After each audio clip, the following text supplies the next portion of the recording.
Salve, salve, BahiaCasters! Estamos aqui ao vivo em mais uma tarde encantada. Dessa vez a gente aqui com o primeiro horário aqui, a gente teve que colocar mais cedo aqui para atender a demanda da agenda do nosso convidado, ilustre convidado dessa tarde.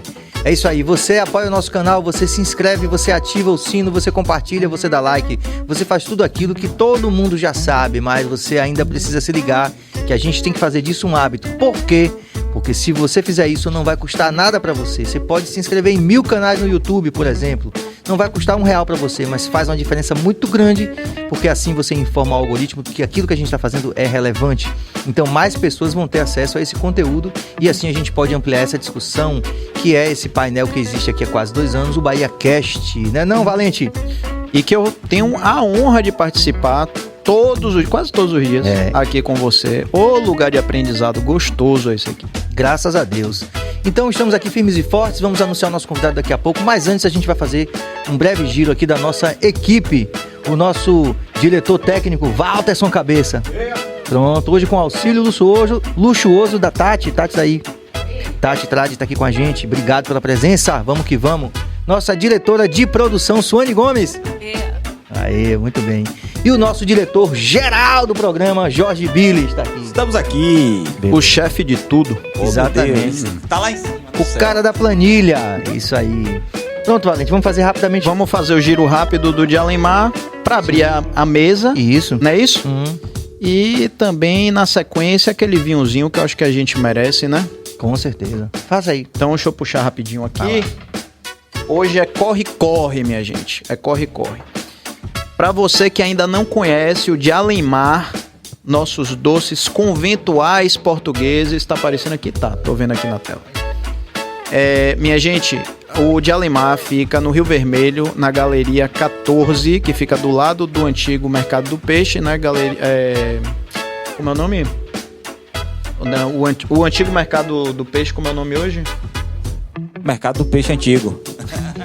Obrigado, muito obrigado. Vila Caramuru, pois é, do lado, tá? Vila 14. E no Shopping Barra, no L4. Então, se você ainda não experimentou, não só os doces conventuais portugueses, como os sanduíches portugueses, você está convidado a ir lá e depois chegar aqui e dizer: Pedro, é verdade, você tinha razão, Serginho, vocês dois tinham razão, ou então não, vocês estão enganando a gente. Vale a pena, né? Com certeza. Pois bem, vamos abrir o vinho logo? Vamos. Então passa aí o que você escolheu, porque se tem um cara que sabe escolher vinho, chama-se Sérgio. Tô aprendendo com o mestre. Ah, que nada. Eu só sou seu ajudante aqui. Eu sou seu saca-rolha humano. Vamos lá. Vamos abrir. Winehouse, aquele salve pra rapaziada do Winehouse. Minha gente, o Winehouse é o seguinte, é vinho de muitos rótulos são exclusivos.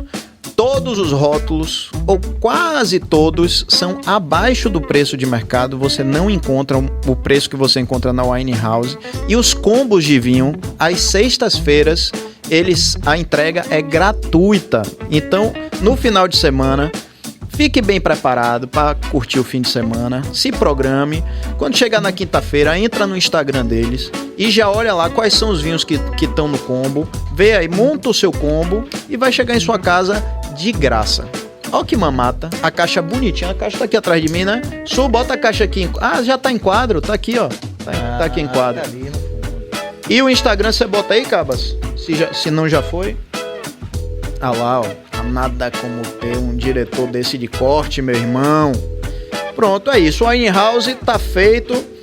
E enquanto eu tô abrindo aqui, Serginho, acho que você já pode vamos apresentar o nosso convidado pra gente não perder tempo, porque eu tenho um monte de coisa pra conversar com ele hoje. Com certeza. Minha gente, nós estamos aqui com um ilustre convidado, certamente uma das figuras mais reconhecíveis hoje, na atualidade, no nosso país. Não só na cena política, mas de uma forma geral na sociedade. E por quê?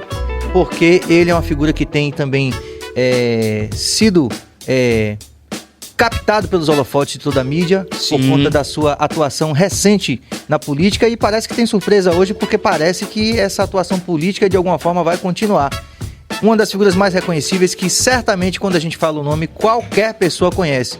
E a gente aqui, num ambiente de muito respeito, a gente quer trazer para uma pauta de discussão de ideias e deixar claro para toda a nossa audiência que conhece o nosso trabalho, a gente sempre diz que aqui é um lugar de acolhimento.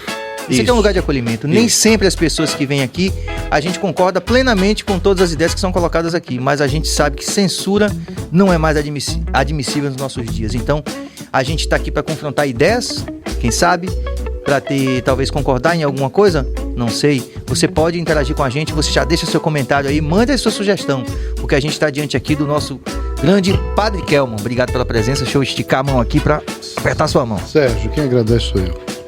Quem agradece sou eu. Pedro. A bênção. São Pedro, Deus abençoe. Eles fizeram uma mesa... Chegando a festa no nomástico dele aí. Eles fizeram uma mesa aqui, mas mudaram essa mesa, tá maior. A gente ficou meio com... O ficou contato distante. tá mais complicado, mas tudo bem. Mas Seja uma mesa- bem-vindo. Uma mesa farta, bonita. Né? Bonita, é. Que massa. Parabéns. Obrigado. Obrigado. É pro senhor. Muito obrigado. Isso é pastel de Belém, né? Isso, na Uma verdade. delícia.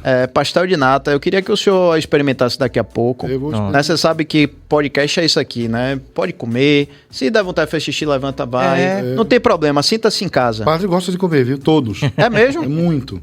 Aproveitando o ensejo, padre, assim, uma coisa que deixou todo mundo um pouco confuso, Sim. né? E eu acho que a gente podia começar o senhor esclarecendo isso.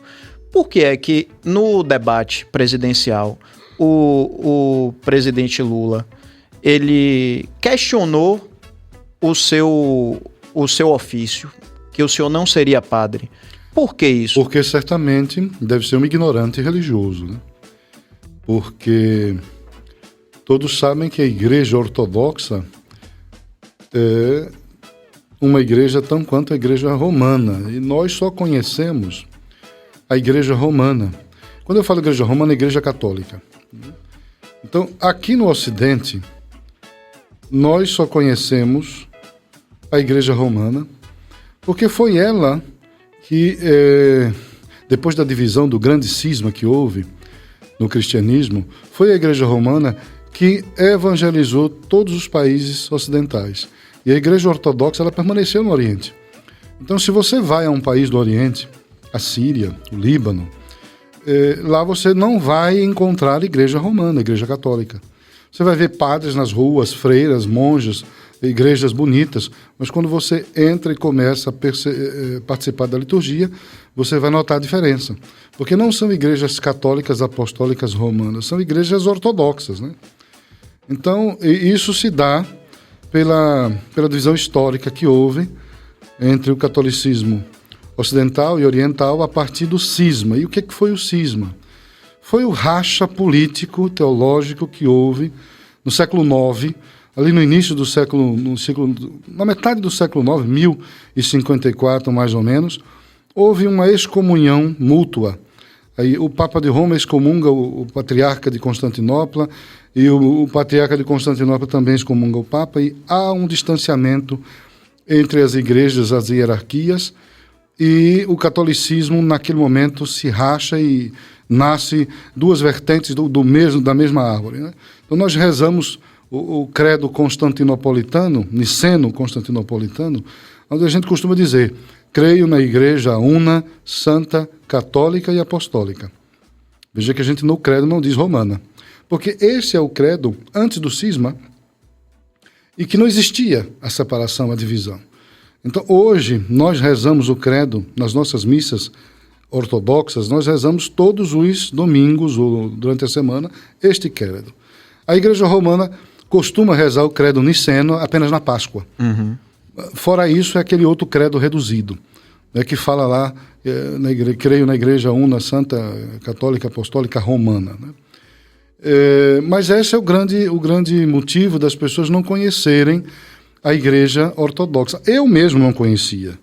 Eu sempre fui da igreja católica romana até os 23 anos. O senhor estudou teologia? No seminário romano. Teologia no seminário romano. Então o senhor era originalmente católico? Você não pode falar originalmente católico porque você está dizendo que o outro não é. Não, desculpe. Você Na pode sua história de católico vida. romano. Inicialmente. O senhor começou... Isso. Inicialmente. Você pode dizer assim, inicialmente, Sim. o senhor era da igreja católica apostólica romana. Sim, eu vou dizer que sim. Ok. Inicialmente... Agora, desculpe, perdão, padre. O senhor era padre da Igreja Católica Apostólica? Não. Okay. Era apenas um Não, católico eu cresci romano. como todo mundo. Criancinha, virou coroinha, 10, 11, 12, 13, 14 anos coroinha, depois entrou no grupo de jovem da paróquia, fez crisma, primeira comunhão, e depois se descobre quem tem vocação e faz os chamados encontros vocacionais. Foi o que eu fiz. E depois dos encontros vocacionais fui para o seminário da Igreja Católica Apostólica Romana. Seminário esse na cidade de São Paulo. Saí de Salvador para São Paulo, que eu sou daqui de Salvador. E lá em São Paulo eu estive no Seminário dos Legionários de Cristo, uma congregação religiosa fundada no México. E ali eu permaneci por um tempo de formação, e foi neste seminário romano que eu conheci e ouvi falar pela primeira vez, já com 25 anos, sobre a Igreja Católica Ortodoxa. Numa aula de metafísica, um professor que gostava muito da Igreja Oriental, ele sempre fugia do assunto, né? Dava a aula dele, mas depois, enquanto 10, 15 minutos, fugia do assunto e falava das igrejas orientais. E ele falava das igrejas orientais e falava das igrejas ortodoxas, que são duas coisas diferentes. E eu me encantei e queria saber o que eram essas igrejas ortodoxas que eu nunca tinha ouvido falar, nem na minha catequese. Então o professor começou a me instruir, Augusto Florestano, o nome dele. E depois ele me disse, olha, se você quiser, eu era seminarista, de 2º, 3º ano de seminário, se você quiser conhecer, eu frequento uma igreja oriental, não ortodoxa, oriental, que é mais ou menos igual. Eu frequento uma igreja oriental em São Paulo, chamada Greco-Melquita Católica, e se você quiser, eu posso te passar o número do telefone e você entra em contato. Assim eu fiz. Entrei em contato e comecei a frequentar. Fui o primeiro dia lá, um sábado, que era a folga do seminário, e fiquei encantado, apaixonado. Foi assim, aquele amor à primeira vista, quando você entra numa igreja que você, de fato, consegue mergulhar na mística e rezar. Porque você não encontra barulhos sonoros, assim, estridentes, que te fazem até ficar incomodado, não. Você ouve vozes angelicais, cantando uma liturgia, com uma simbologia profunda, com muito incenso, muita mística, que você mergulha naquele mistério que, mesmo que você não entenda, vocês estão falando grego, latim, aramaico, hebraico, não precisa entender. Você entra naquele mistério, mergulha e diz, eu não estou no céu? Porque na terra já não parece mais. Então foi isso que aconteceu. E aí eu digo, poxa vida, eu preciso conhecer melhor esta igreja. E aí comecei a frequentar ali todos os sábados, nas folgas do seminário. Eu saía de Arujá, que era o interior, onde estava o seminário, ali na Dutra. Saía dali e ia para São Paulo, dava mais ou menos 1h20 de ônibus, todos os sábados. Ao ponto de um dia eu dizer ao bispo, disse, olha, eu gostaria de fazer parte desta igreja. E ele disse, tudo bem, o senhor até pode, mas saiba que nós somos totalmente diferentes da igreja romana. Nós temos uma hierarquia própria, perceba que a missa é diferente, os paramentos são outros. Né? Eu disse, sim, mas me encanta isso tudo, eu quero ficar aqui. E aí passou-se alguns meses, então nós fizemos toda a burocracia que precisava, e eu me desliguei da diocese romana e me liguei à eparquia, que é a mesma coisa de diocese, mas é chamada de eparquia, a eparquia greco-melquita católica, e fiquei ali. Eles, apesar de serem diferentes, eles têm comunhão com Roma. Então aí é que está a diferença, são igrejas orientais. Porque dentro da Igreja Católica Apostólica Romana, nós aqui no Ocidente, principalmente no Brasil, a gente só conhece a igreja de rito latino. Uhum. Rito, o que é um rito? Rito são um conjunto de orações, de liturgia, que a igreja tem como sua maneira de expressar a fé no Cristo. E o rito latino é essa maneira de expressar, através das orações, de símbolos, este ritual. Então, nós temos aqui o rito latino da Igreja Romana. E esta era de rito bizantino, liturgia de São João Crisóstomo. É uma igreja oriental que faz parte também da Igreja Católica Apostólica Romana. Porque dentro da própria Igreja Católica Apostólica Romana existem 23 igrejas, e que às vezes que a gente não sabe. Uhum. Eu mesmo descobri só depois que estava no seminário, porque na catequese não ensinam isso. Né? Então existem 23 igrejas orientais que estão presentes no Iraque, na Síria, no Líbano, em vários lugares.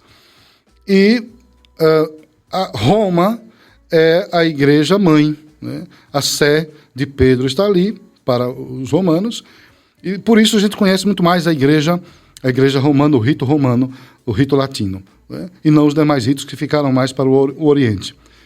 As igrejas ortodoxas, que eu faço parte, é outra coisa. É outra coisa no sentido de que é aquela igreja que estava lá no início do século IX, que eu falei no início, que rompeu com Roma. Houve um cisma político e teológico, criou-se duas vertentes, o catolicismo ocidental e oriental, e o catolicismo romano e o catolicismo latino e bizantino. Então, eu pertenço a essa igreja ortodoxa. Dentro da igreja ortodoxa, existem várias igrejas, assim como a igreja romana, que eu acabei de explicar, existem 23 diferentes igrejas dentro de uma só. Dentro da igreja ortodoxa existem também várias igrejas. A igreja ortodoxa armênia, grega, siríaca, malancá, copta, do Peru, grega, russa, são igrejas ortodoxas. E dentro das igrejas ortodoxas existem os ortodoxos étnicos, os ortodoxos nacionais. Então, é preciso entender isso, estudar para entender, para não falar bobagem como falou o presidente Luiz Inácio da Silva, o então candidato na época, e que não reconhecia o padre Kelmo como padre, porque ele não estudou, não leu, como muitos brasileiros também não estudaram, não leram, não entendem, como eu, antes de estudar, também não entendia. Então, quando eu passei a mergulhar nas folhas para estudar, para compreender a história do cristianismo, eu passei a compreender que não existe só a igreja romana como a igreja majoritária do cristianismo, ela é uma das. Existe a pentarquia, existiu e existe a pentarquia, que são 5 sés apostólicas, e a Igreja Romana é uma delas, desde o início da fundação. Mas ela está muito conhecida e popular no Ocidente, porque foi ela que administrou espiritualmente o Ocidente. Mas ela é desconhecida no Oriente, porque ela não administrou o Evangelho no Oriente. Lá é a Igreja Bizantina, é a Igreja Ortodoxa, com as suas diversas igrejas que estão dentro dela. Há um Papa? Há um patriarca, porque Papa, na verdade, são títulos que o Papa de Roma recebe, porque ele também é chamado de Patriarca do Ocidente, assim como os demais são patriarcas. Tem o Patriarca do Ocidente, que é o Papa, tem o Patriarca da Rússia, nós já ouvimos falar, que é a mais famosa, talvez, o Patriarca Bartolomeu de Constantinopla, que está a sede em Istambul, o Patriarca Afrem, da Igreja Siríaca, que está lá no Damasco, e assim sucessivamente, da Bulgária, são várias. Né? Ok, mas deixa eu perguntar uma coisa, mas nós estamos no maior país católico do mundo, eu não falo isso com nenhum orgulho pessoal também, não, que eu também não sou tão, sou assim, ecumênico, mas eu também não quero quero deixar claro que é mais um comentário no sentido dessa compreensão. Nós estamos no maior país católico do mundo, né? E pouquíssimas pessoas, como o senhor mesmo falou, que o senhor não conhecia a igreja oriental, a igreja ortodoxa, poucas pessoas têm noção da existência. Isso, exatamente. Não é? O senhor sendo um participante dessa igreja e tendo recentemente sido associado à sua imagem, a do ex-presidente, como é que está sendo essa experiência de um padre ortodoxo na Bahia petista pra caralho? Ah, é? Me diga aí. É difícil notar, mas é. Não é difícil notar, não. Eu estou ironizando. Eu sei disso. O senhor, como é que tem sido sua relação com as pessoas na rua? O senhor anda paramentado desse jeito. Normal, as pessoas me respeitam, me tratam bem. As pessoas Por incrível que pareça, eu achei que quando eu viesse morar aqui em Salvador, apesar de ser daqui, eu fui para São Paulo e lá fiquei, né? Eu iria ser maltratado por conta do meu posicionamento político, né? E por saber que a Bahia está governada por petistas há 20 anos quase. Então eu achei... Mas desculpa, a despeito disso e da gente concordar ou não, eu estou dizendo assim, de números estatísticos, eu falei que o Brasil é o maior país católico e a Bahia, ela está com um governo de esquerda há 16 anos, sei lá, ou mais. Pois é. Então é disso que eu estou falando. Como é que tem sido a experiência nesse lugar que aparentemente, como a gente viu num período de decisão política, aí a sua imagem estava muito associada ao ex-presidente. É isso que eu estou perguntando. Como é que está seu dia a dia? Mas eu estou lhe respondendo que o povo me trata com muito carinho, com muito respeito. Ninguém me distratou, ninguém me distrata. Esses dias eu fui para um shopping aqui com os amigos e, pelo contrário, parou o shopping para todo mundo tirar foto comigo. Então, não tenho o que dizer das pessoas de Salvador. Mas, com relação à imagem, Bolsonaro e Padre Kelmo, são duas pessoas distintas. Não tem nada a ver uma pessoa com a outra. Eu não sou Bolsonaro, o Bolsonaro não é o padre. Primeiro que eu sou padre, ele não é. Então já começa a distinção aí. Ele tem uma forma de agir com as pessoas, eu tenho outra. Ele tem um tipo de formação militar, eu tenho outra. Eu tenho formação religiosa, clerical. Então, as pessoas precisam entender que nós somos duas pessoas diferentes. Uhum. Ninguém é igual a outra pessoa. Então, politicamente, nós comungamos dos ideais de direita. Nisso nós somos da mesma ideologia de direita. Agora, a prática também dessa ideologia de direita, ele tem uma prática, eu tenho outra. Certo. Então são duas pessoas totalmente diferentes. Existe um estado chamado Bahia, um estado chamado São Paulo e um estado que ama e odeia ao mesmo tempo o senhor, que é a internet. Será que o problema não é a tal da internet? A internet é um estado? É um estado quase que independente. Porque é incrível como pessoas, ele mesmo estava falando, né, comentando que as pessoas estavam comentando, as pessoas que seguem o Bahia já vou falar sobre isso. E são baianos, né, meus mas queridos... quando ele passa por essas pessoas, elas cumprimentam ao invés de fazer essas críticas. Isso só acontece, será que isso é só na internet? Isso, agora eu entendi, isso só acontece no estado neutro chamado internet, né? Porque no dia a dia, na realidade, no físico, no toque, comigo, é outro tratamento, né? Agora, muito me admira a internet, mas foi a primeira vez, viu?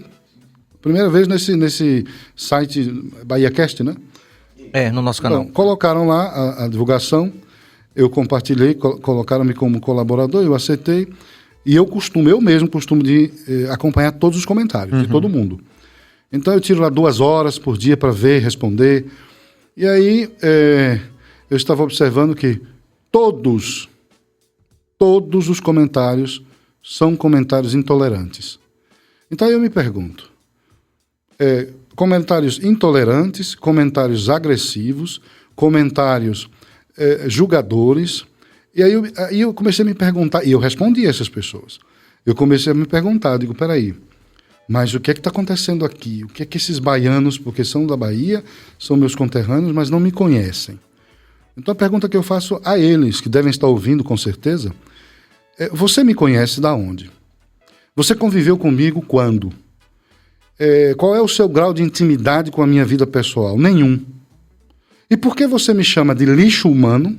Foi o que colocaram lá. Lixo humano. Por que você me chama de... Por que convida esse tipo de gente? Qual seria, então, o tipo de gente adequada para ser convidada a vir para esse espaço aqui? Então, algumas até disseram assim, vou deixar de seguir vocês. Essa ameaça é constante, constante. Então, aí o meu questionamento é, meus amigos, nós precisamos aprender a ouvir o diferente. Se vocês não estão em condições de ouvir argumentos diferentes daquilo que vocês ditam e acreditam, vocês estão com algum tipo de problema. Nós dizemos que estamos num país democrático. Temos o direito de pensar, de ser livre, de falar e tal.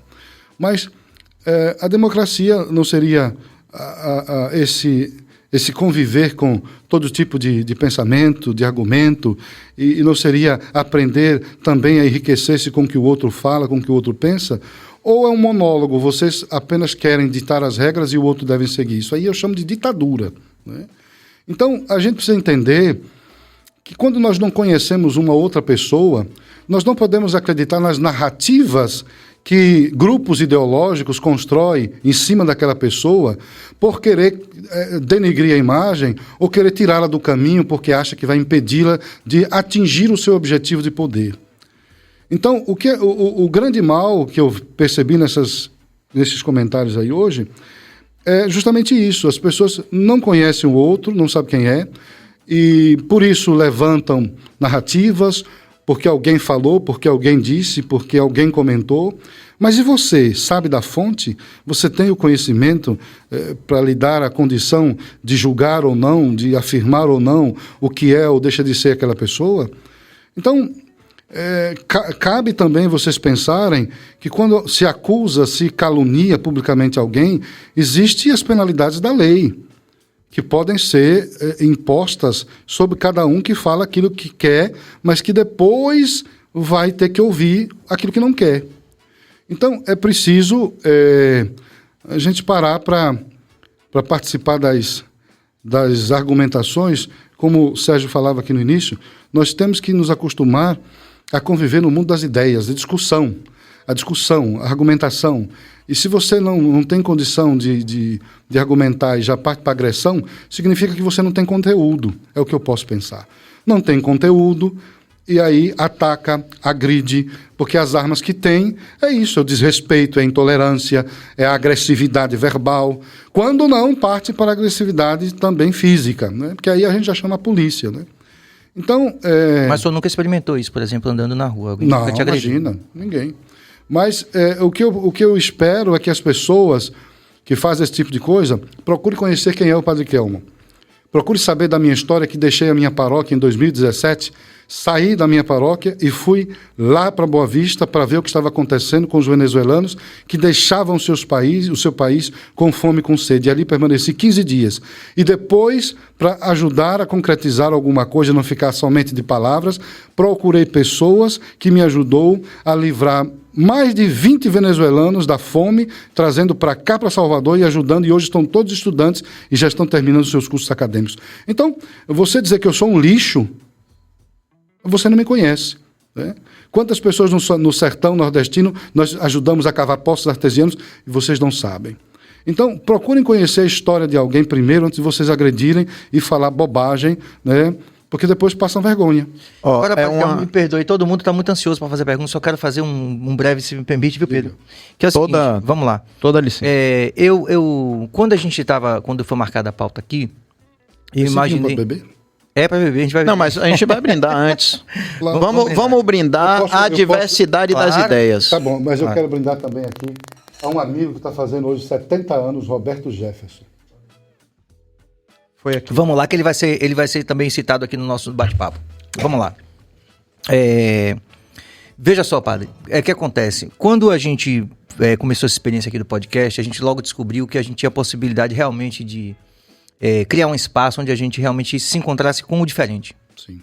Eu acho que isso é realmente fundamental na democracia. Perfeito. Mas veja só, fora esses radicais de esquerda que também existem, do mesmo jeito que existem os radicais de direita, o que eu queria fazer uma reflexão junto com o senhor é o seguinte, porque na verdade a sua imagem ficou muito associada à extrema-direita. O que é extrema-direita para você? Calma. Eu vou dizer o que é extrema-direita para mim. Isso é o seguinte, a sua imagem ficou muito associada a um governo que tinha posturas, talvez isoladas ou não tão isoladas, mas posturas muito próximas da extrema-direita. E uma prova de que isso é verdade é que o Alckmin, por exemplo, estava do lado de cá.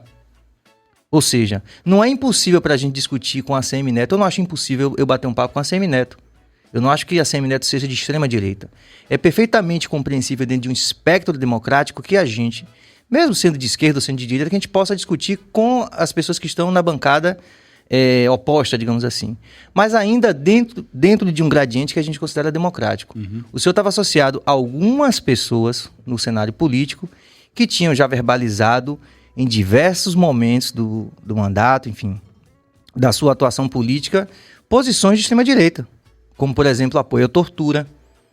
O caso do Jefferson, por exemplo, que atirou contra a Polícia Federal, o senhor estava lá no dia, o senhor foi, e eu imagino que o senhor foi com a melhor das intenções para poder evitar um problema maior, morte ou qualquer coisa assim, que mais gente se ferisse, ok, tudo bem. Mas ele recebeu os policiais federais... A bala. Granada. E a granada. Então, o que eu quero colocar aqui para o senhor é o seguinte.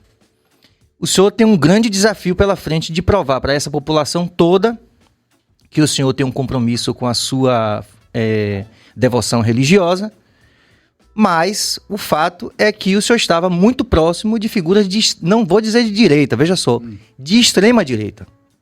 E é isso que eu queria colocar nesse balanço, quando o senhor fala que as pessoas hostilizam...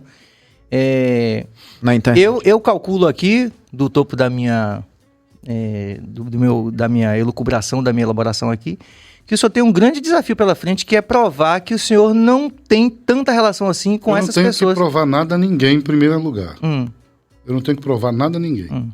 Eu tenho que viver o meu sacerdócio. Porque se eu ficar... Mas eu digo, veja... Escute, deixa eu responder.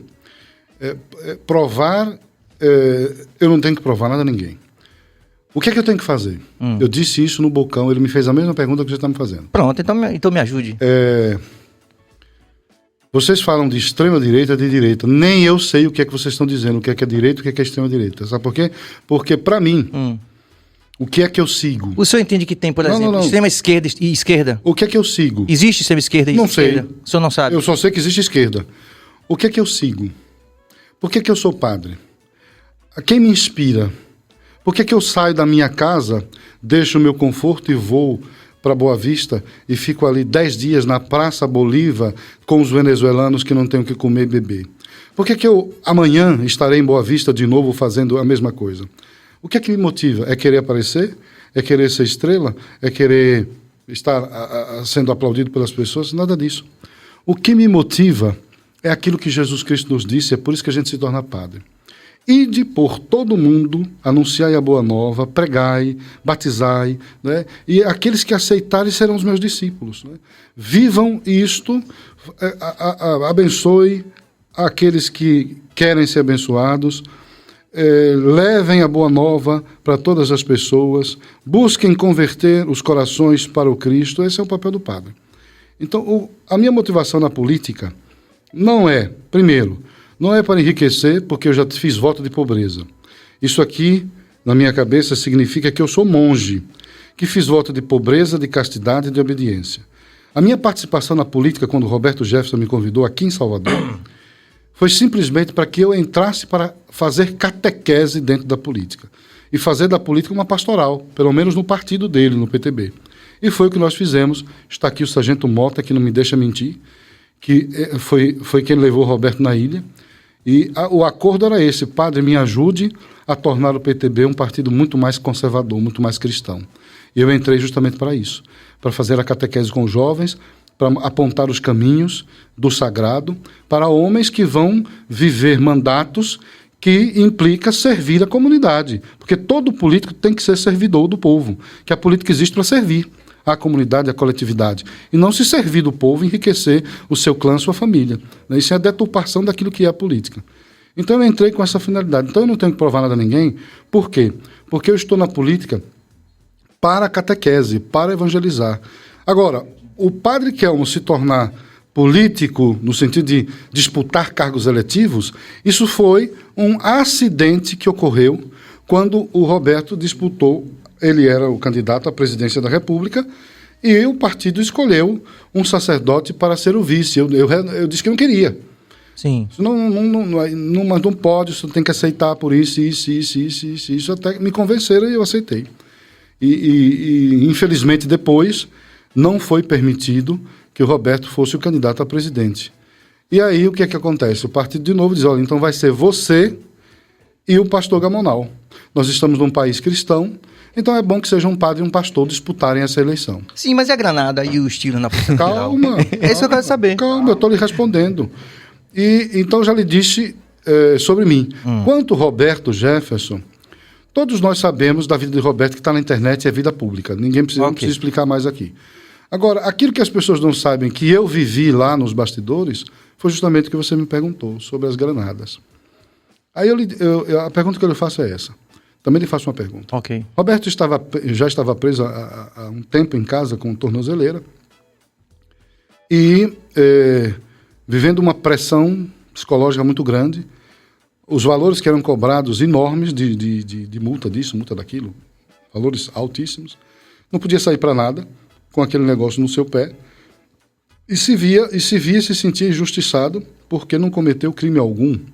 Porque lembrem-se que a primeira vez que Roberto ficou preso com tornozeleira em casa, esqueçam o fato, tiro na polícia. Vamos ver o primeiro fato. Aquele momento ele foi preso porque ele opinou, deu a sua opinião, como qualquer cidadão pode dar, e então calaram a voz de Roberto: está preso, está na cadeia, vai para casa, fica de tornozeleira e tal. Muito bem. Ele continuou ali preso. Depois, houve vídeos fortes, pesados, que ele fez na internet. Sim. Né?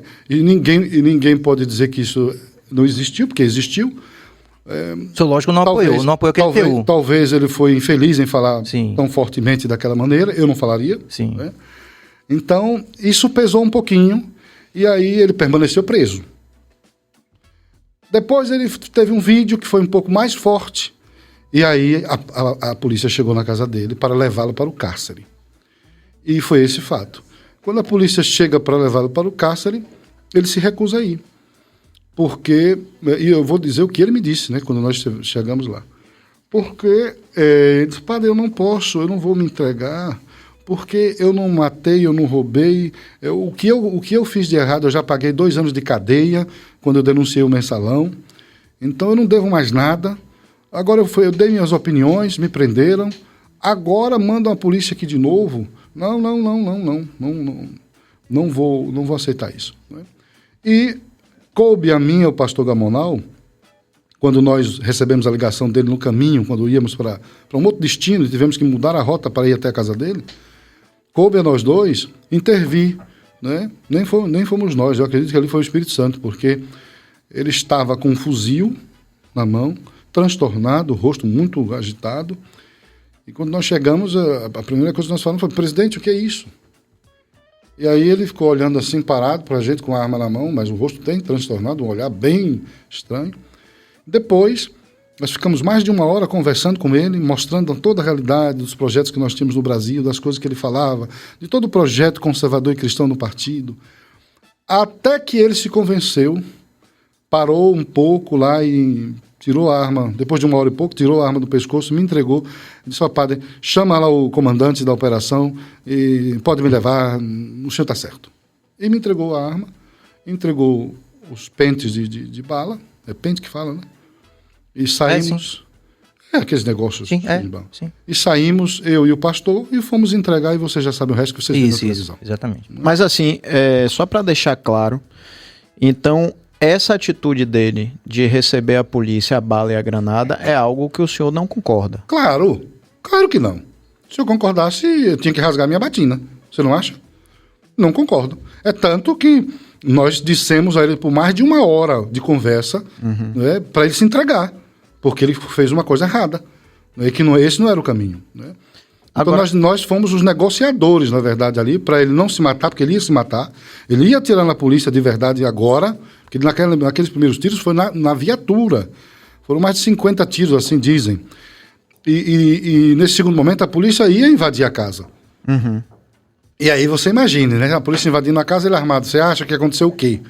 Então nós ajudamos, inspirados por Deus, com certeza, a evitar, isso aí, sem dúvida, a evitar uma tragédia que acontecia ali. Sim. Agora sim, deixa eu só deixar claro uma coisa, porque eu tô aqui seguindo a conversa e a galera tá aqui falando pra caramba de um fato que a gente foi brindar com o senhor, da hora o senhor falou Roberto Jefferson, a gente brindou, pegou a gente no contrapé. Qual é o problema? Não, claro, mas Ele o não é senhor... ser humano? Mas deixa eu dizer, aí... A gente sempre faz tá o no brinde. campo democrático aqui, a gente tá no campo democrático e eu preciso deixar claro Mas pro senhor o seguinte... O povo não deixa, o povo é demais. Viu? Me perdoe, eu sei que o senhor pensa de forma democrática também, imagino que sim. Claro. Mas eu pessoalmente não brindaria nunca a Roberto Jefferson. Deixa eu dizer aqui, eu acho que foi um desequilíbrio muito grande. Aliás, desde a história do mensalão, Sim. Que essa história dele de ter ido lá e denunciado, parece que porque não estava participando da forma correta.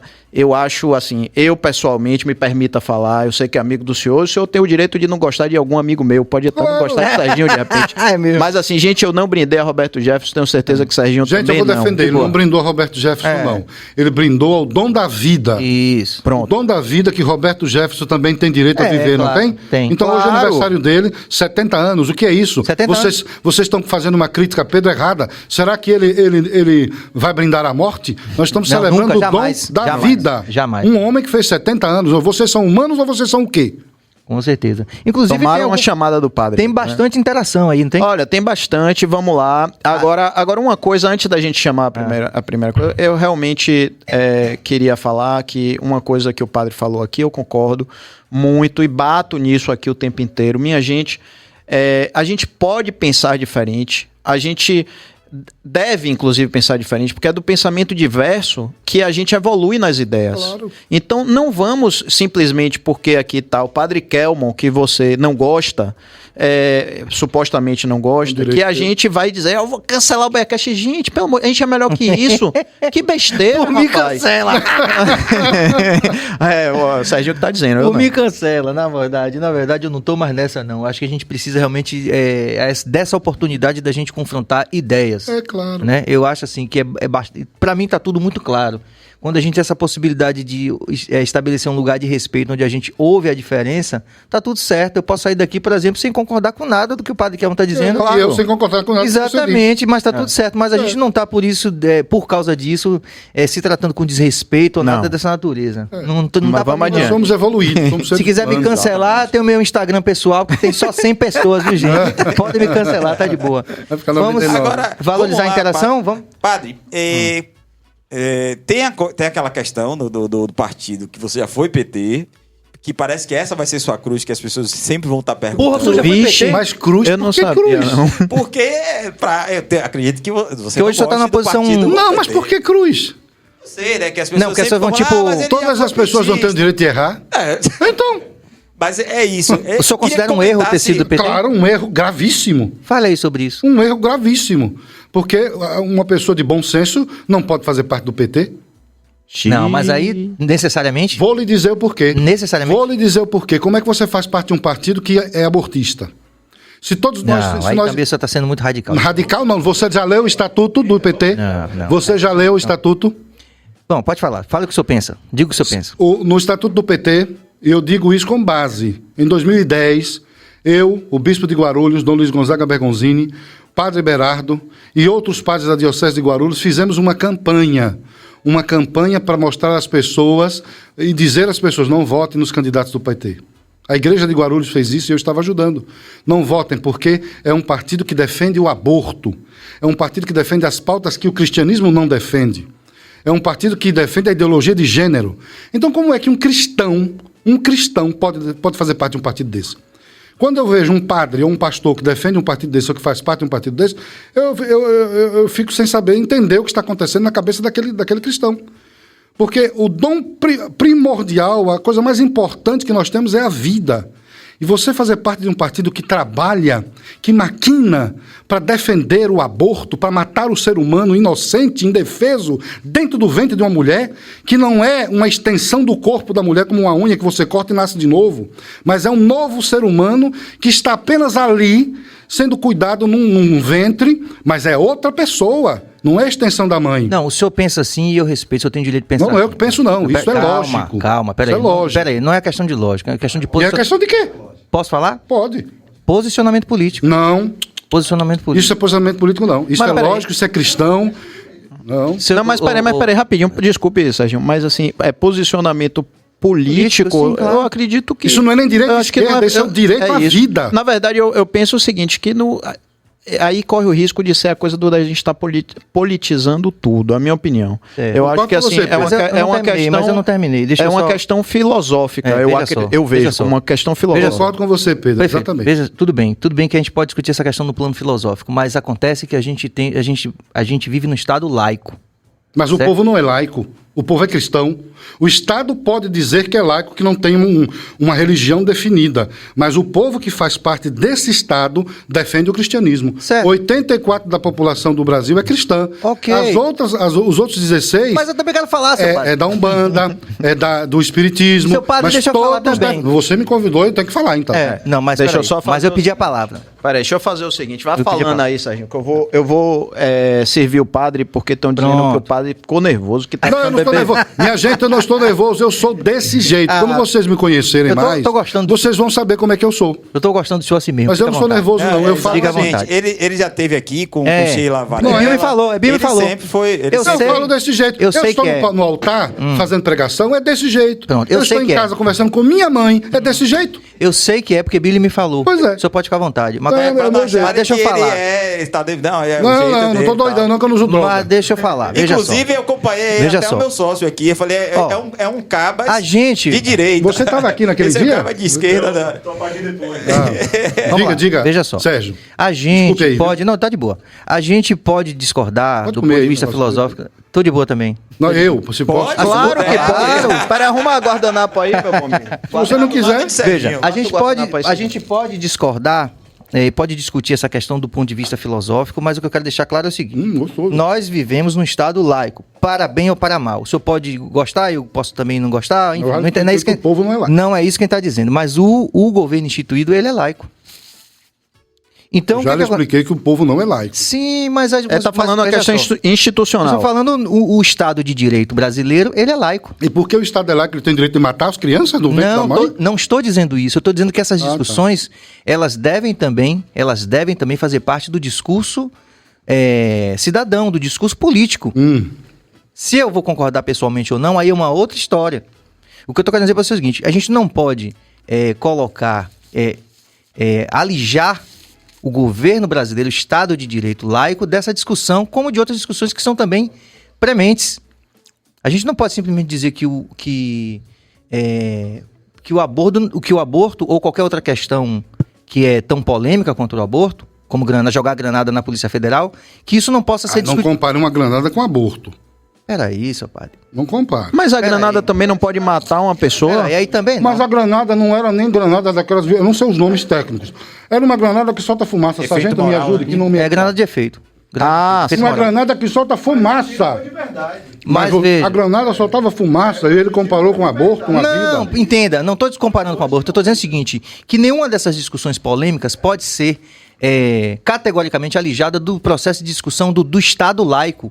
A gente, como cidadão, tem o direito de discutir sobre isso. Devemos. Não necessariamente concordar com o aborto ou não, não é isso que eu estou dizendo. Eu estou dizendo que a gente tem o direito constituído, existe uma Constituição no Estado laico, e que a gente não pode relegar esse tipo de discussão somente a um grupo político ou a um grupo religioso. Por exemplo, a gente tem diversas visões religiosas que são muitas vezes conflitantes. O senhor acabou de falar do cisma, que lá do século IX até hoje causa, por exemplo, uma estranheza da grande maioria da população em relação à Igreja Ortodoxa Oriental. Muita gente não conhece. Então, para defender o direito da Igreja Oriental e da Igreja Ortodoxa, inclusive, nós precisamos do aparato do Estado laico. É isso que eu estou falando. Mas eu quero que o Estado continue laico. Deus me livre do Estado brasileiro ser um Estado Sim. religioso. Então. Deus me livre. Agora, o Estado não pode, porque é laico, impor as suas pautas a um povo que não é laico. Como assim não? Como assim? O Estado é laico. É um poder constituído. Se o Estado é laico, ele não pode agora impor as pautas das bandeiras de quem esteja governando, porque faz parte do Estado governante. Não pode impor, de fato. Não é uma pode discussão. impor. É uma discussão democrática. Então, é o que ele faz. É o que o Estado faz. A pauta do aborto é imposta goela abaixo ao povo brasileiro, pela esquerda brasileira e pela esquerda mundial. Está na agenda da ONU. Não.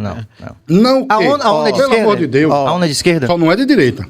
Eu acho assim, ó. Ainda bem que não é de direita. Eu ontem tava falando, acho que foi ontem que a gente tava batendo um papo aqui Se a offline. ONU fosse de direita, a gente tava fudido. Você tá prestando atenção? Eita, meu Deus Se do a céu. ONU fosse de direita, a gente tava fudido. É isso que eu quero dizer. Vocês precisam entender que o dom da vida pertence a Deus. Deus é o Senhor da vida. Obrigado. Nenhum homem, Graças nenhum a Deus. Estado, Graças nenhum a Deus. governante, nenhuma instituição Graças tem o a direito de fazer o aborto ser institucionalizado. Graças a Nenhum homem pode matar, Mas o Estado porque é a laico. criança é indefesa. A criança é um ser humano em Mas o Estado gestação é laico. no ventre de outro ser humano. Então, é crime se qualquer pessoa praticar o aborto e ainda incentivar o aborto. No Brasil, existe sim ideologias que querem fazer com que o aborto seja aprovado. Mas o E Estado é nós laico. vamos continuar lutando contra isso. Ó, outro dia a gente O senhor tava tem o direito de conversando aqui só lutar, pra mas eu- o Estado é laico. Mas o povo é cristão.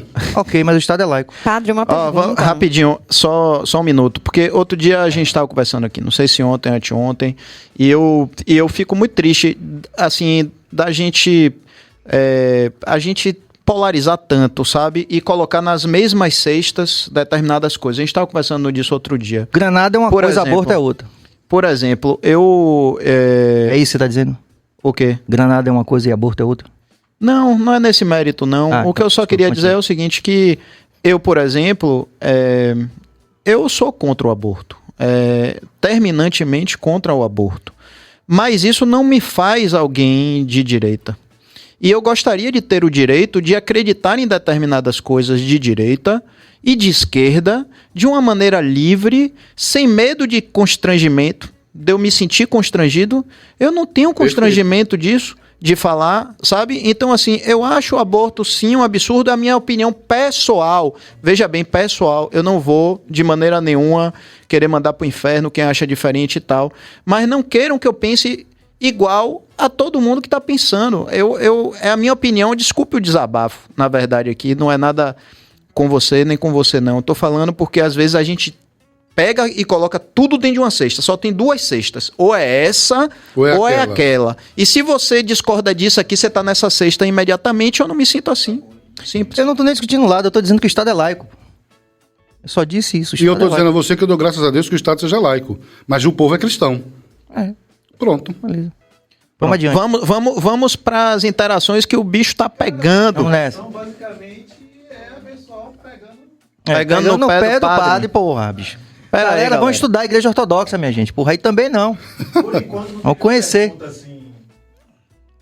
Aqui, ó, por exemplo, Bacurau, que é um grande participante nosso, eu sempre boto aqui, botou aqui, ó. Aborto é um direito da mulher, o corpo é dela. Bacurau, meu bom amigo, que eu respeito muitíssimo, porque você tá aqui com a gente participando todos os dias e eu tenho um carinho por você sem saber nem como é seu rosto. Mas eu discordo veementemente de você. Eu acho que é uma vida independente. Isso. Mas, se eu te encontrar, eu vou te dar um afetuoso abraço. Não é porque a gente pensa diferente que a gente vai se degladiar aqui até o fim da vida. É isso. Pronto, vamos lá. Seguindo, Billy. Na verdade, Tati, tem uma pergunta, hein? Essa Tem pergunta 20 minutos, viu, que eu vou embora. dessa pessoa me contemplou, mas é muito mais o sentido de que eu, enquanto mulher, que tô aqui a única representante, Verdade. eu me questiono por que os homens se acham no direito de opinarem sobre o corpo das mulheres. Porque, inclusive, eu não estou dizendo se eu sou a favor ou contra do aborto. Eu acho que é muito complicado o homem querer legislar sobre o corpo de uma mulher. E aí, quando vai para a seara do aborto, a gente tem todo um desenrolar, que não é a preservação apenas da vida. Mas e aí? Essa mulher não tem condições. Essa criança vai crescer problemática. Essa criança vai crescer... Enfim, essa mãe não vai conseguir transpor a linha da pobreza. São questões muito mais complexas do que simplesmente é a vida ou não é a vida, sabe? Porque eu acho que defender o aborto, legal. Mas você vai fazer o quê para ajudar as mulheres que não abortam? Porque isso é muito sério. Defender o aborto não, na verdade, contestar o aborto. Isso, e elas não vão deixar de abortar, porque, sobretudo, é uma questão de saúde pública, né? Assim, o aborto Nunca foi existir, saúde pública. Mas, padre, a partir do momento que as mulheres morrem, elas, independente de ter uma lei que autorize ou não, as pessoas fazem, as mulheres fazem, inclusive com agulha de crochê, agulha de tricô, e morrem. Então, a partir do momento que isso é um fato real, a gente precisa de fazer alguma coisa para minimizar, né, essa questão. E aí se torna a saúde pública. E legalizar o aborto seria, então, a solução? Matar a solução? Você não pode prender, por exemplo, uma mulher que não teve nenhuma assistência desde a prevenção, e aí ela já chega lá numa situação de gravidez. Aí a solução é matar. A solução, Não, acho que eu não primeiro é acho. respeitar Eu não acho que a solução o corpo da mulher, mas, sobretudo, é estrutural, né? Primeiro, a senhora está falando uma coisa extremamente errada. A pessoa que está dentro da mulher não é o corpo da mulher, é outro corpo. Não Que é está no a corpo mulher, da mulher. mas não é a mulher, é outro corpo. Ela não tem direito sobre aquele corpo absolutamente nada. É uma outra pessoa, é uma outra alma, é outra pessoa que se morrer vai para o céu ou para o inferno, é uma outra pessoa. Não é a mulher. Não é uma extensão, a criança no ventre não é uma extensão como a unha que a gente corta, ela cresce de novo. Não, ali é uma outra vida. Ela apenas está no ventre de alguém, e aí é que está, indefesa, sendo gestada e cuidada, mas ela não é parte do corpo da mulher. Se fosse parte, ela não queria ser expelida quando chega o período natural de nascer. Então, no caso, a mulher é apenas um depósito. A mulher não é depósito. A senhora que está deturpando a palavra. Não é depósito. A mulher é um sacrário vivo, como Maria foi, aonde habita a vida. O ventre é o sacrário. Triste as suas palavras dizer que é um depósito. Mas é um sacrário vivo. Não, ela afirmou não. Ela É um sacrário. A mulher, o ventre dela, é algo bendito por Deus. Porque é o sacrário da vida.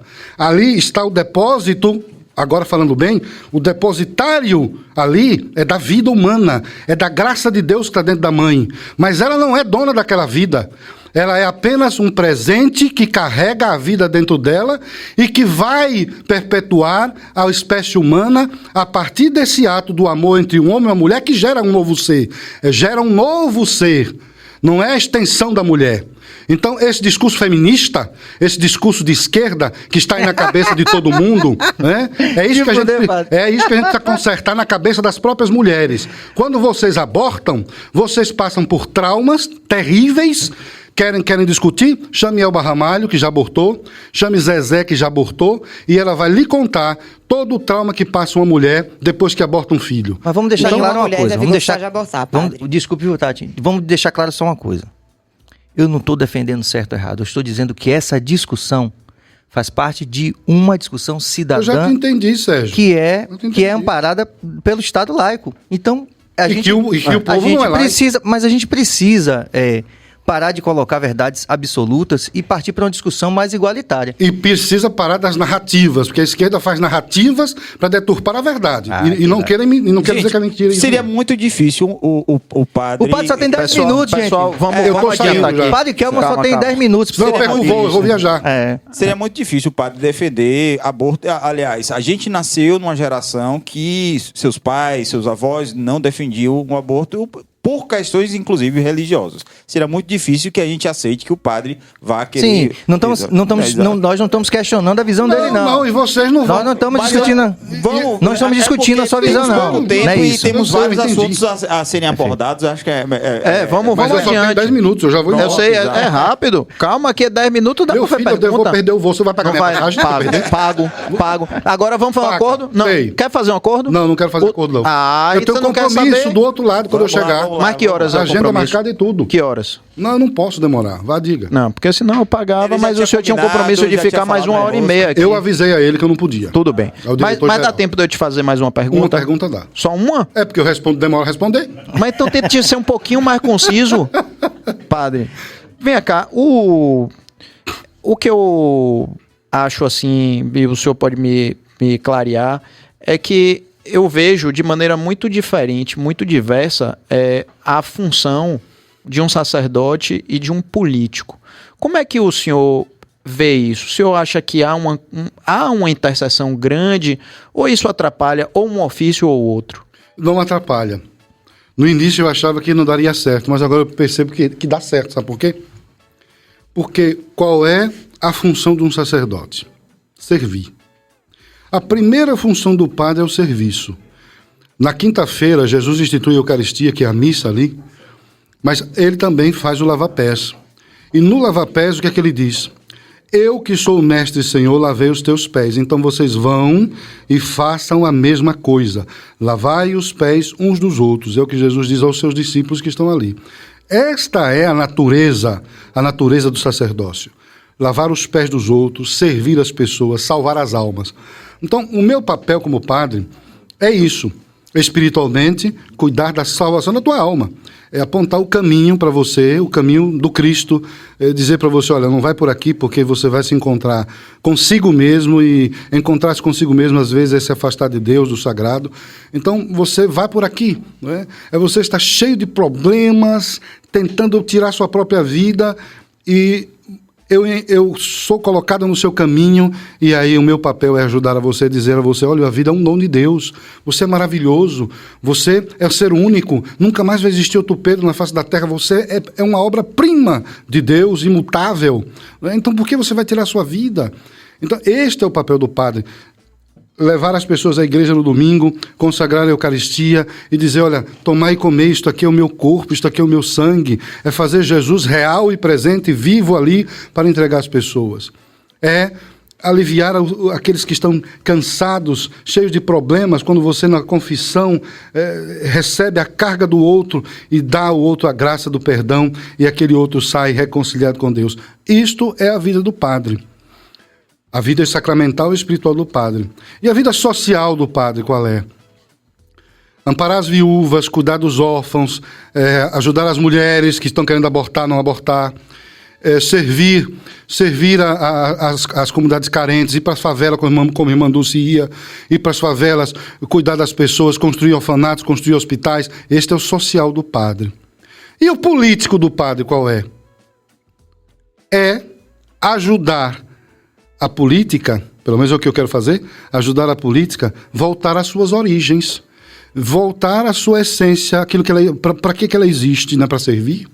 É ajudar internamente aos novos, aos antigos não, porque já estão viciados, aos novos jovens que entram na política, a observar que a política é algo muito bom, bonito e belo, e que tudo na nossa vida é política, mas a política partidária, a política de cargo eletivo, ela existe para que você ajude o outro a atingir níveis de uma educação melhor, uma saúde melhor, a vida mais organizada, uma economia melhor, onde haja uma participação de todos, onde todos possam dizer assim, realmente eu moro numa casa comum, onde não é utopia isso, é possível, onde existe sim um equilíbrio, onde existe uma distribuição de renda saudável para todos. Então, olhando, aí eu vou olhar o exemplo, eu fiquei me perguntando, mas caramba, eu sou o primeiro candidato a presidente da República, nunca houve um padre antes, e aí, eu vou me espelhar em quem? A gente precisa se espelhar em alguém. Eu descobri padre Cícero Romão Batista, aqui do lado do Ceará, nosso estado vizinho, que no século XIX foi padre e foi político. Foi vice-governador do estado do Ceará, foi prefeito, fundou uma cidade, a cidade de Juazeiro, ele que fundou, e ajudou o povo. Então eu estou começando a descobrir a vida de Padre Cícero Romão Batista, lendo a vida dele, entendendo os seus passos políticos, porque a providência divina me colocou nesse meio. Então agora eu preciso entender e ver alguém que viveu isso antes de mim, para poder me espelhar e poder fazer igual ou melhor que ele, ajudando o povo e ajudando o meu país. O senhor vai se candidatar? Eu não, porque... A prefeito não? Quem escolhe... Ficam falando isso aí. Sim. Ficam falando que eu vou ser... Já me disseram hoje, eles são testemunhas, ligaram para mim no meu celular, você precisa vir para São Paulo ser candidato a prefeito aqui. Aqui em São Paulo está precisando de você aqui. Eu digo, eu não sou candidato, vocês sabem que eu faço parte de um partido. O partido é que escolhe os nomes para serem candidatos. Então eu não posso sair oferecendo o meu nome, até porque esse não era o objetivo meu na política, como eu combinei com o Roberto Jefferson. Mas se houver, no período certo, uma necessidade e o partido achar que o padre Kelman pode ajudar de alguma maneira, eu não vou recusar. Por quê? Porque eu acabei de lhe dizer que eu estou descobrindo que a política é para servir e não para roubar. A política é para ajudar as pessoas a ter uma vida melhor e não fazer dessas pessoas o que estão fazendo na Venezuela e na Nicarágua. Né? Esse tipo de política da Nicarágua e da Venezuela, isso nós não queremos no Brasil, isso jamais passará pela minha cabeça. Né? Ainda mais que eu sou um padre. Então isso é ditadura, isso aí é uma Posso coisa... fazer só uma pergunta bem breve? Pode. Eu fiquei realmente, agora como cidadão, Serginho, eu fiquei muito curioso de saber, por exemplo, já que o senhor teve digamos, essa passagem pela política mais dentro do centro dessa discussão política recente no Brasil, o senhor teve, por exemplo, sinalizações da bancada evangélica que está naturalmente mais alinhada com o bloco São meus Bolsonaro? amigos. E aqui eu quero mandar um abraço para todos os pastores. Boa pergunta. Eu estou impressionado, porque eu nunca vi isso. Padres e pastores trabalham tão alinhados como estamos.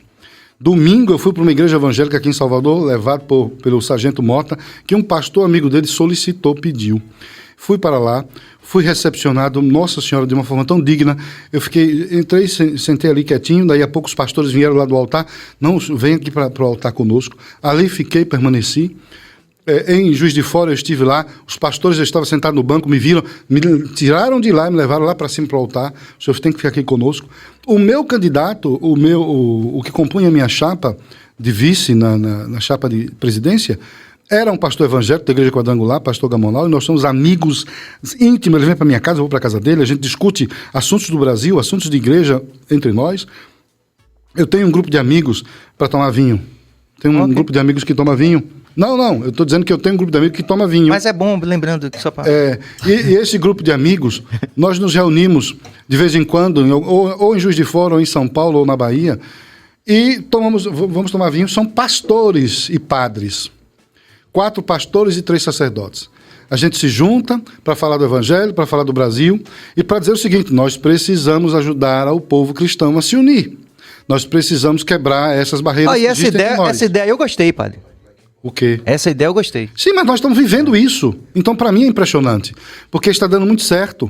Nós estamos vivendo isso. Os pastores vão na minha casa, eu vou na casa dos pastores. Agora mesmo eu vou me reunir com um grupo de pastores em Pacaraima. Estou indo para Pacaraima.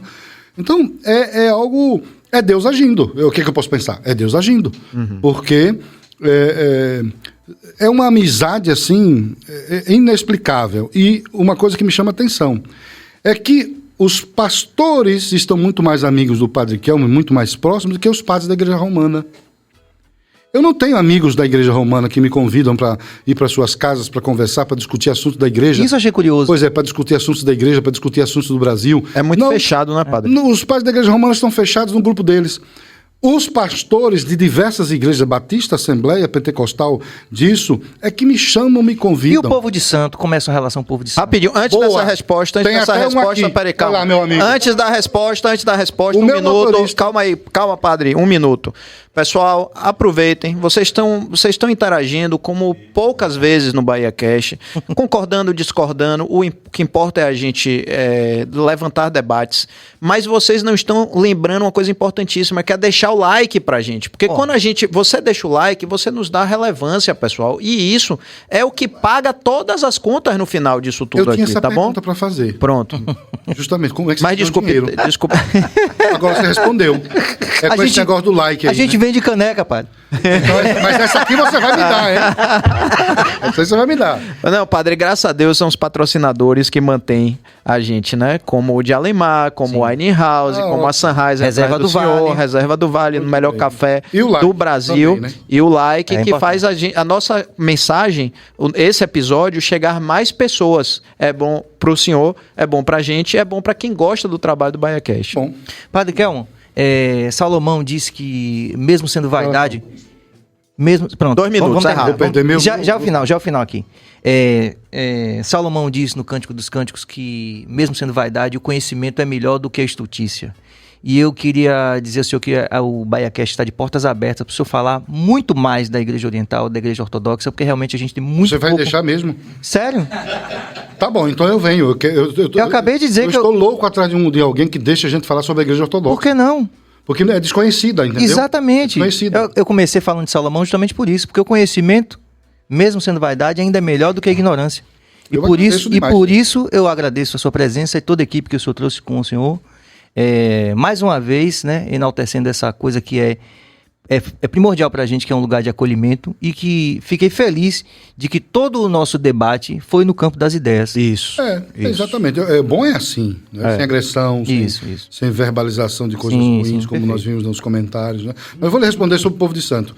O Sargento Mota é povo de santo. Ah, meu amigo vai para minha casa, comemos junto, eu vou na casa dele, vamos para a igreja junto, ele ainda faz esse papel de meu motorista.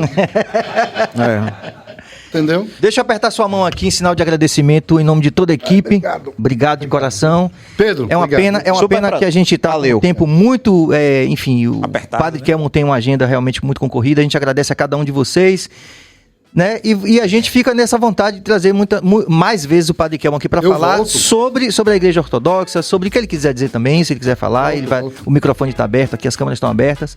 E é isso aí, muita paz e muita luz. Às 20 horas com Duda Maria, uma das top influências do TikTok do Brasil e que vai estar hoje falando sobre seu clipe. Das 20 maiores do Brasil. Exatamente, uma das 20 maiores influências do Brasil, e vai estar com a gente hoje aqui falando sobre o clipe que ela acabou de lançar e a campanha dos Dias dos Namorados no TikTok. Muita paz e muita luz. Valeu, e até galera. a próxima. Obrigado pela audiência. Beijo. Obrigado, Valente! Valeu.